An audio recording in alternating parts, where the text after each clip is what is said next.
ഒരു നാടിന്റെ പതിറ്റാണ്ടുകളായുള്ള ആവശ്യം ഒടുവിൽ യാഥാർത്ഥ്യത്തിലേക്ക്. പട്ടാമ്പി പെരുമുടിയൂർ റെയിൽവേ അടിപ്പാതയുടെ നിർമ്മാണം അവസാനഘട്ടത്തിൽ. അടിപ്പാതയുടെ മേൽക്കൂരയുടെ പ്രവൃത്തികളും പൂർത്തിയായി. ഷൊർണൂർ കോഴിക്കോട് റെയിൽപാതയിലെ പട്ടാമ്പി പെരുമുടിയൂരിൽ റെയിൽവേ മേൽപ്പാലമോ അടിപ്പാതയോ വേണമെന്ന ആവശ്യത്തിന് വർഷങ്ങളുടെ പഴക്കമുണ്ട്. പാത ഇരട്ടിപ്പിച്ചതോടെ ഈ ആവശ്യത്തിന് ഗൗരവമേറി.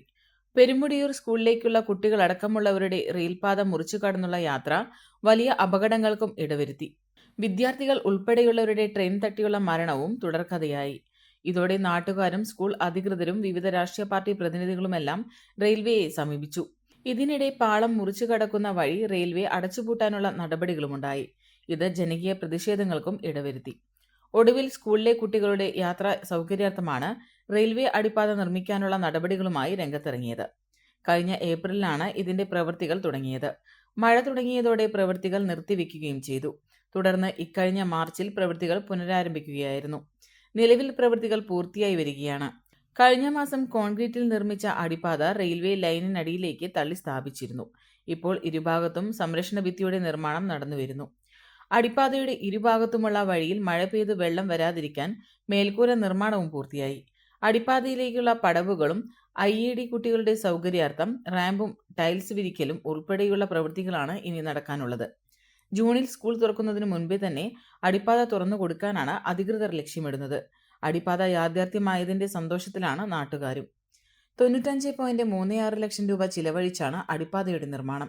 14 മീറ്റർ നീളവും 1.85 മീറ്റർ ഉയരവും 2.50 മീറ്റർ വീതിയും അടിപ്പാതയ്ക്കുണ്ട്. യാത്രാ സൗകര്യത്തിന്റെ അപര്യാപ്തത മൂലം പെരുമുടിയൂർ സ്കൂളിലേക്ക് കുട്ടികൾ വരാത്ത സ്ഥിതിവിശേഷവും മുൻവർഷങ്ങളിൽ ഉണ്ടായിരുന്നു. എന്നാൽ ഇത്തവണയും അതിന് പരിഹാരമാവുമെന്ന പ്രതീക്ഷയിലാണ് ഇവിടത്തുകാർ. നല്ല രീതിയിലാണ് അടിപ്പാതയുടെ നിർമ്മാണം പുരോഗമിക്കുന്നതെന്നും നാട്ടുകാർ പറയുന്നു. വളരെ അധികം സന്തോഷമുള്ള കാര്യമാണ്. കുട്ടികൾ കഷ്ടപ്പെടാതെ നടന്നു പോകാനൊരു വഴിയായാലോ. അതന്നെ വലിയൊരു റെയിൽവേയോടും കേന്ദ്രത്തിനോടും കേന്ദ്രമന്ത്രിയോടും പ്രധാനമന്ത്രിയോടും നന്ദി അറിയിക്കുകയാണ്. പണി പൂർത്തിയായോ? എന്താ ഇനി എന്തൊക്കെ ചെയ്യാണ്ട് ഇവിടെ? ഈ റാമ്പ് ഇത് ഇവിടുന്ന് അങ്ങോട്ടുള്ള പണി നടക്കാണ്ട് പിന്നെ ബാക്കിയുള്ളത് ഇപ്പോൾ അവർ നടന്നുകൊണ്ടിരിക്കുന്നുണ്ടല്ലോ. അത്രയൊക്കെ തന്നെ സ്പീഡായിട്ട് നടക്കുന്നുണ്ട്. വളരെ ഭംഗി വൃത്തിയുള്ള പണിയായിട്ടുണ്ട്. സ്കൂൾ തുറക്കുമ്പോഴേക്കൊക്കെ കഴിയുമെന്ന് പ്രതീക്ഷിക്കുക. എന്തായാലും ഈ അപകടമുള്ള ഒഴിവായി കിട്ടും. അതെ, കാരണം 3-4 ജീവപ്പോൾ നമ്മളെ കണ്ണിൻ്റെ മുമ്പിൽ പോയി. അതില്ലാതെ ഇനി ചെയ്യണതൊക്കെ കുട്ടികളുടെ ദുൽമാണ്. ഇനിയിപ്പോൾ നടന്നു പോകാനുള്ള ഒരു വഴിയായാലും അതന്നെ വലിയൊരു ഭാഗ്യം. ഷീറ്റൊക്കെ വിരിച്ചു? ഷീറ്റ് വിരിച്ചു, ഭംഗിയായിട്ടുണ്ട്. വിരിച്ചതൊക്കെ ഭംഗിയായിട്ടുണ്ട്. ചെയ്ത പണിയും വൃത്തിയുള്ള പണിയാണ്. നമുക്കിവിടെ നാട്ടിലുള്ളവർക്കും കുട്ടികൾക്കും വലിയവർക്കും ഒക്കെ സ്കൂൾ കുട്ടികൾക്കും ഒക്കെ വലിയൊരു സൗകര്യമായി ഇത്. ഇത് ഇന്ന് വരാൻ നാളെ വരാൻ ഇത്രമേലൊക്കെ എത്തിയില്ലേ, അത് വളരെ ഉപകാരമുള്ള സംഗതിയാണത്. ഷീറ്റൊക്കെ കഴിഞ്ഞപ്പോൾ നടക്കാനൊക്കെ ഇനി മഴ ഒന്നും കൊള്ളണ്ട. മഴ കൊള്ളണ്ട. വണ്ടി ഇറങ്ങാനുള്ള ഒരു ഭാഗത്ത് കൂടെ റാമ്പുണ്ട്, ഒരു ഭാഗത്ത് കൂടെ സ്റ്റെപ്പ് ഉണ്ട് എന്നൊക്കെ പറയുന്നത്.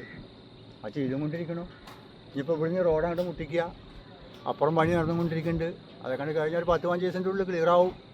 സ്കൂൾ തുറക്കാൻ കഴിയുമ്പോഴത്തേനൊക്കെ ക്ലിയറാവും. അതൊക്കെ തന്നെ ലെവല്, കുഴപ്പമൊന്നുമില്ല. പണിയൊക്കെ നല്ല വൃത്തിയുള്ള പണിയാണ്.